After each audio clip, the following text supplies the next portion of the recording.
Hi, this is Jonathan Rosenhead, Jerusalem psychotherapist. This week's Torah and Psychology post for Parshas Vayeitzei is going to discuss deception. Deception is a theme that occurs throughout the Parsha in the interactions between Lavan and Yaakov.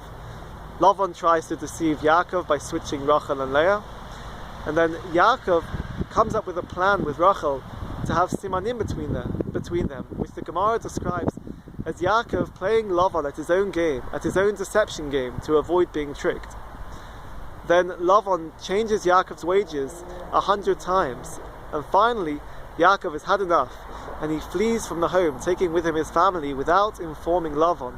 And Lavan is aggrieved and chases after them, which concludes in Yaakov and Lavan making a peace treaty between them. So I'd like to address deception from a few different angles from a psychological perspective, because deception is something that will certainly come up in psychotherapy.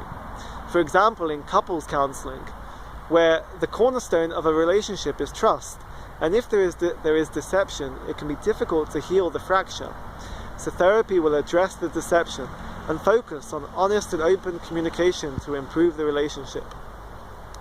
Secondly is when the client lies to the therapist, and this can happen for a number of reasons. The client might exaggerate details as a cry for help to gain the support and the sympathy of the therapist. Or they may exaggerate details for attention seeking, and in an extreme situation this might indicate Munchausen syndrome, where the client describes fictitious symptoms to the therapist. Next is when a client or a person lies to themselves, for example in cognitive dissonance, where a person has a value which is not matched by their behavior. So they might know that smoking is not healthy, but they themselves smoke, and they'll have to justify it to themselves to avoid and bring down the sense of dissonance that they're experiencing.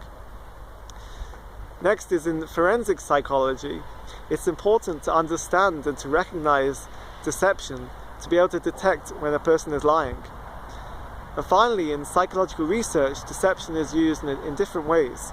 For example, testing the placebo effect, where a single blind method will be used in the research, where the experimenter knows which pill is the medication and which is the placebo, but the participant does not know.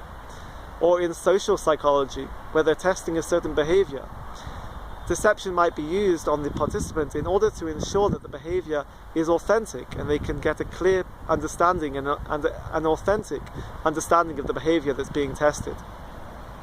The question is deception ethical within psychological research? That's an ongoing discussion. Okay, I wish you good Shabbos and keep well.